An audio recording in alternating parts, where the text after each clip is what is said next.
Morning mga kananay. Dito naman po ako sa ah, area ni Sister Mary dahil nagtimbang po ako ng isda.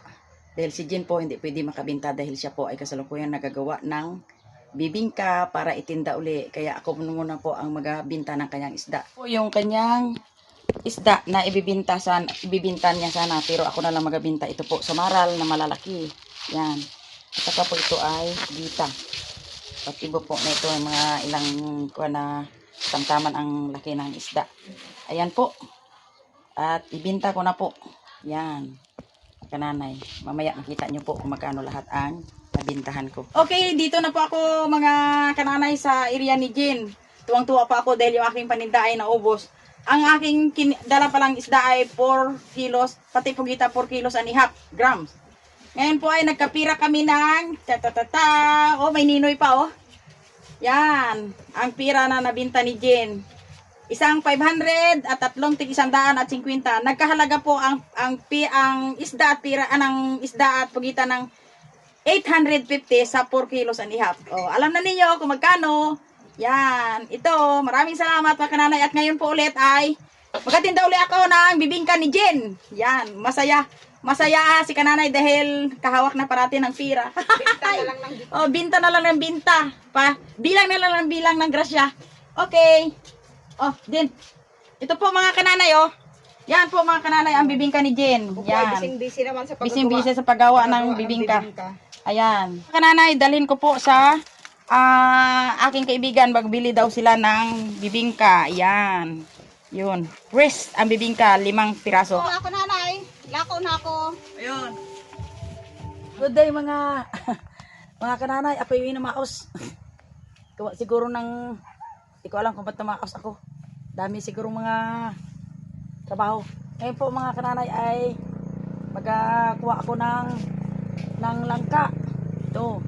Kasi ito mga kananay, itong langka, ang may-ari ng purong lupa ay sakay Imer. Yung sa panganay kong lalaki. Tapos ako ang nagtanim. Kaya ngayon po kukuhain namin ang langka na hinog na. Tapos maghati kami, ang kahati ay kay Imer. Daling ko moment sa baba. Okay. Ngayon ay akyatin ni Mark at kuhain doon. Ako ang mag-hawak. Sige Mark. Kaya, tandahan Mark. Tandahan, yan. Yun, tandahan Mark. Kaya. O, todo. Kawa. Hawak mabuti. Hawak sa inga. Hawak sa inga Mark. Oh, tandahan. Oh. Huwag mo na. Ay, sige. Okay. Dali lang. Easy lang. O, sige. Whoop. Ayan. Ang bango-bango. Yun. Ang bango-bango. Yan. Yan, kasunod ulit yan, oh. Yan, oh. Sunod. Oh, yan ang kasunod. Oh, ganda ito. Yan po, mga kananay. Ang tanim kong langka, first time na nagbunga. Yan. Okay. Ayan na. Ding, oh. Ding. Kahoy. Sige daw din. Abo mat kay sa ilo dito to. Boto ang magkuan lang ako mapulpo. Tatay na. Dali. Hindi na bata. Din, ikaw pa din. Ato po puliyatong kan. Ayan po, kananay, mabugyat. Si Jen ang magabuhat. Maos si kananay. Yan.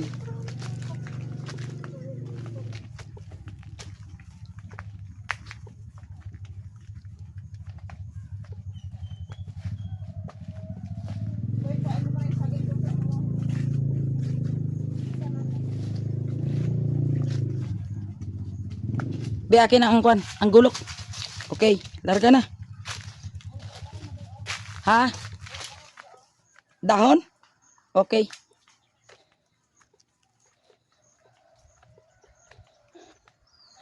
Yan. Kakuha po kami ng dahon para malagyan ng paghiwa. Yun po mga kananay. Yan, kuhain ko ng dahon. Hinog na langka, parang may butas sa ilalim. Ay abaw. Ito ang hinog na langka. Kalahati ay sa may-ari ng lupa at ang kalahati ay sa nagtanim. Kay nanay at ang isa ay kay brother Imer. Anohin natin yan, Ding? Ihalo sa? Ito ay May nag-request ka nanay, gusto daw niya ay turon. Turon. May halong langka. Ayun. Gagawin namin yung kanyang request Yan. na pagkain. Mm. Ito ang ating ato ding. Ito ang atin. Oo. Ito ang Diyan lang muna. Yan. Yan. Yun. sa may-ari ng lupa. May-ari ng lupa.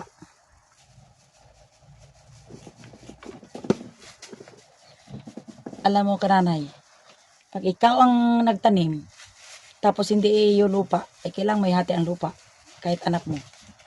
Kaya yan, sarap. Nakakain pa ng fresh na langka. Yan, adami. Ang ating saging. Ayos. Ayan. Yung saging na lang ang Oh. aming binili. Yan, ang Ang sarap. langka ay libre na. Mm. Ba? Ang hinog, ang bango. Maganda yan ding gawing ano? Gawin. Ha? Gawin ano natin ito. Maganda rin yan gawing ano? Kaya ano be? O, tikiman. Ikaw ang magtikim ng iyong bunga ng iyong. Tikman po. Ayan. Ay, Tikman natin yung ang kanyang pinaghirapang itanim. langka na hinog. Mm. Ay talaga matamis. Yun. Mm. Yan. Tamis.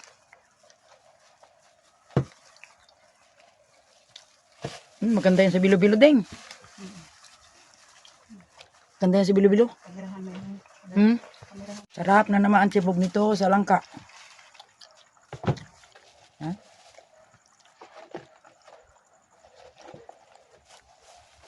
Ba?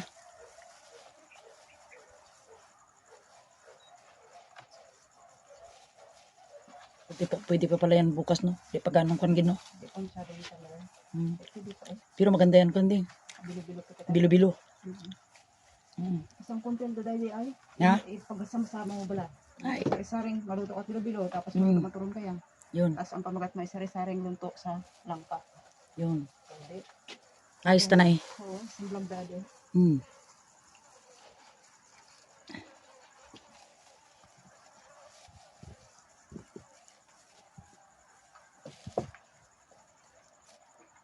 Yan.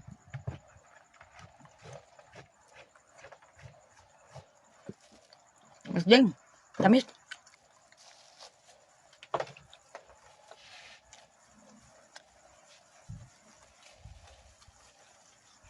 Habang nagagayat si mga kananay, habang gagayat si Jen, ako naman tagakain.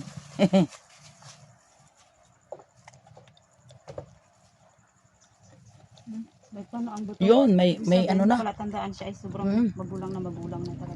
Pwede May lang tubo ita- na. May sibol. Pwede lang itanim. Hmm. Lahat ng tinaman ko ay napakinabangan din.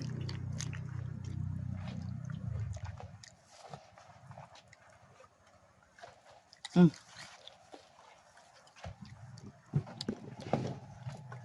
Balanatan natin. Ayan po mga kananay. Mag-himay pa tayo ng langka. Yun.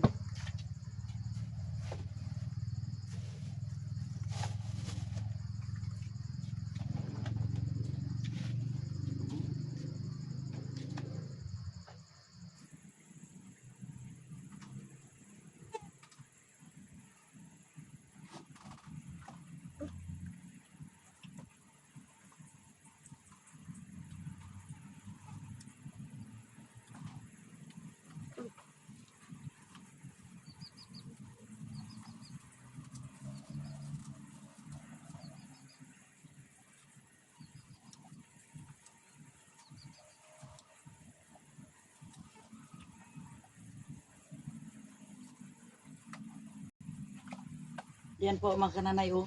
Sa sobrang gulang na ng langka oh, may sibol na ang ano, ang buto.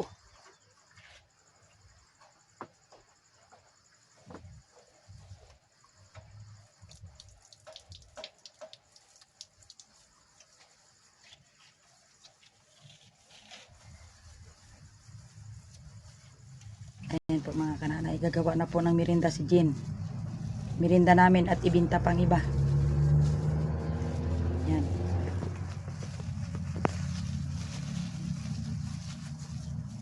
Batalsik tayo sa ulang sa kanila. Lagyan mo ng asukal din. Adun. dali masunog yan pag nasukal sa loob. Sa labas na lang natin lagyan ng sukal. Sige. Ayoko sa loob ng asukal kasi mabilis masunog. Hindi pa luto yung saging, yung pan ay sunog na. Kaya sa labas Yan. ko na lang siya lalagyan ng asukal. Hmm. Hindi maganda yung pagkakakuha ng wrapper. Ano na siguro yan? Madaling maputol. Luma na siguro. Siguro. Yan, dalawang saging lang kasi saging maliliit. Yan, damihan mo langka. Dami langka eh. Lagyan na lang natin ng langka. Sa langka, pabawiin.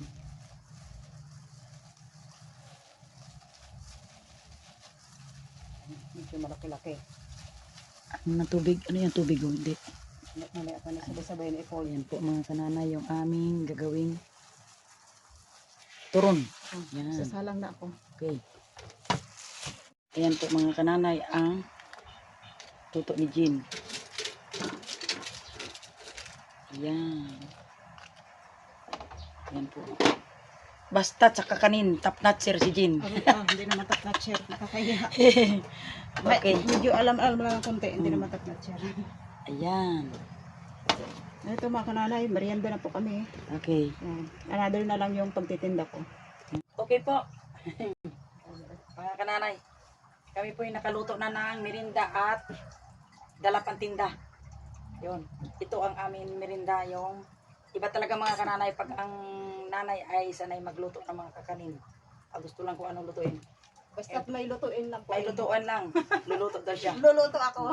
At ngayon po ay kakain po kami na ang aming turon with langka, ang palaman. Yun. Ngayon po ay kakain muna kami. Ang magapanalangin po ay si ikaw? Sige, sige. Ang panganay kong apo. Lord, maraming salamat po sa pagkain, sa lahat-lahat, sa katalinuan. Amen. Parang kinapost Na ano yata? Anong tawag yan? Low. Na kasi mga kananay si Mark ay galing sa laptop. Natuto siya mag-laptop pero ako wala gid akong ka. O sige, kain na kayo. Ding. Oh, Bigyan mo sila. sure na ang kamay ay malinis. Malamig Oo. na rin. Yan. Malamig na rin ito. Ay, dumi ko Ayun, tumikin na yan. Rock! Ako po ay kukuha lang. Salamat po, Nay. Mother, Oh. ano ang sakal ka rin? At ngayon po ay Yung aming yung aming paboritong yung aming paboritong inumin, yung luya. ginger tea. Luya, honey with ginger tea. Kaya Yan. laging naalala namin sila ni Mia. Kasi tuwing Nay kakain Mia. kami.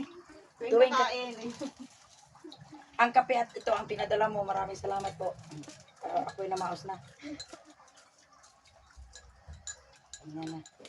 Ang iba nito mga kananay ay kahit sa ano ay hirap ang merinda. Dito sa amin po ay talagang ngayong panahon po ay mga halos crisis dito ang mga tao.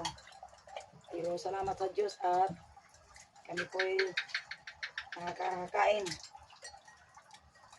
Basta ang masabi ko lang ay thanks kay God lagi. At sa inyong suporta rin po. Kasi hindi namin kami kuhan po ng mga ganito kapag hindi dahil sa inyo. Thank you very much mga kananay. Kain po tayo. Ganda oh. Turon. Ang turon na masarap. Kain na kami hanggat malutong pa yung wrapper. Langka. Alam ka to? Mm. Ako wala.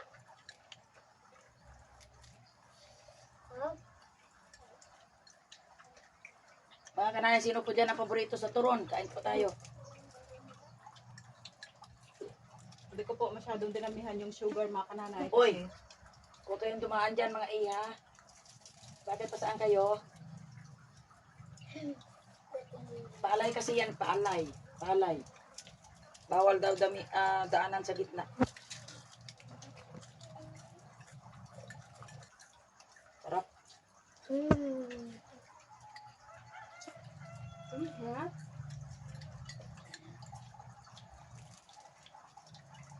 Hindi ko na po nilagyan ng asukal sa loob mga kananay kasi yung langka at saging ay napakatamis na. Tamang-tama gid ang Kaya sa labas ko na lang po nilagyan ng sugar para hindi siya sobrang tamis. matama gid ang timplada ng luya at saka honey. Wala nang kailangan, no need to sugar na.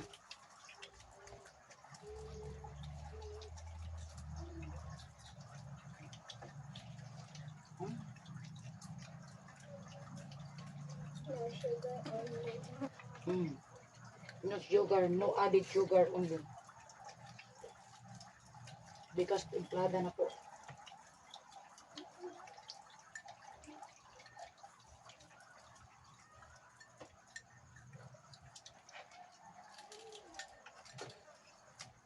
Si India ay nakatingin sa akin, ibig sabihin gusto pa.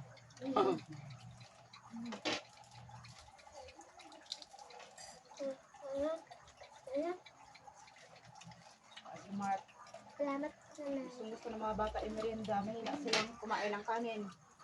Kaya luto na lang ako ng luto ng merienda.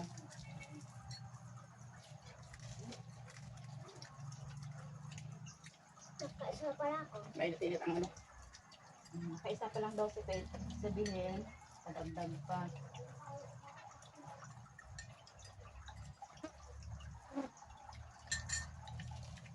Pero yung ganda ng buhay nyo, no? Palaro-laro.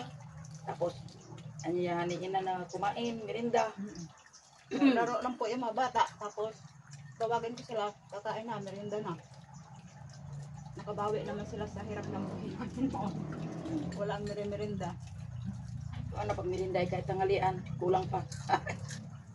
Kaya napakabuti po ni God kasi pinatikim niya sa amin yung medyo maalwang buhay. Basta God is good all the time. Manalig lang po tayo.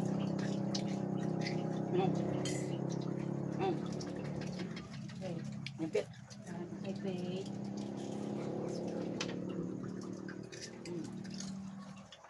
Have faith.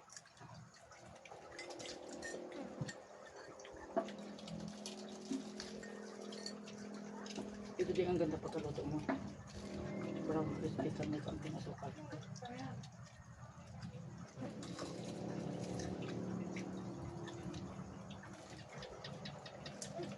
Katan ko nito, punta na ako sa baba.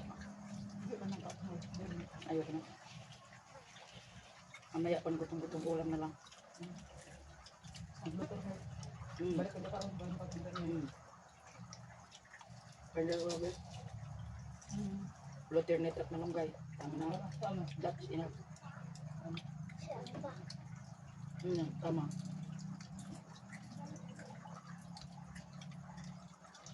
Marami na kami pala. Ipapahinga tayo. Mababay na tayo. Ayan po, mga Bababay kananay. na. Uso sa dito po mga kananay ang trangkaso at ubo sipon. Kaya kailangan pala kasi ng katawan. Ang resistensya. Bye-bye. Hanggang dito na lang. Bye po.